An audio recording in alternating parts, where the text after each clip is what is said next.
A lot of people think you only need to talk about students' home languages in language classes. No.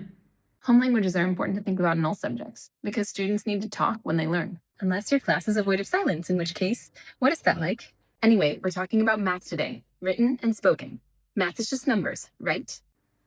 It's decimals and fractions and zeros. And that's it. Well, that's what we're going to talk about today. Okay, we'll start with an easy one. Decimals. In Europe, decimals are written with a comma and vice versa. So in Spain, 3.14 would be written as this. And same with big numbers. So in Germany, 1,000,000.5 would be written as this. Does that look weird to you? So yeah, it looks weird to the kids too. And fractions. In English, we say the top number first, so 3/4. But in Korea, China, and Japan, it's reversed. So in Chinese, it would be 4分之3. In Korea, same idea, denominator first. 4분의3. 아, 나는 한국어도 조금 할 줄 알아요. In Japanese, 4ths of 3. I don't speak Japanese. And yeah, they usually write it that way too. So if your student says 4/3 and you're like, just like how I feel when I grade math homework. Maybe it's not them. Maybe it's the math language. And grouping zeros. You know how in English we put a comma every 3 digits?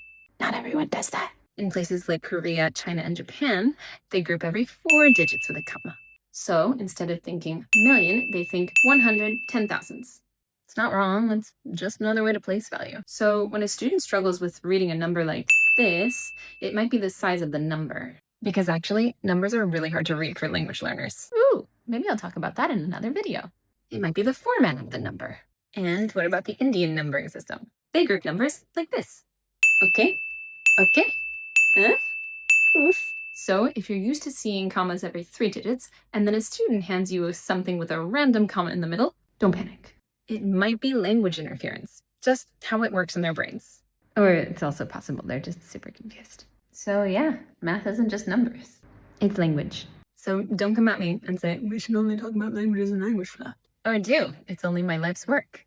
And when you're ready to teach like the world is a magical place full of interesting people and interesting languages, go ahead and follow me for more. What's getting on that?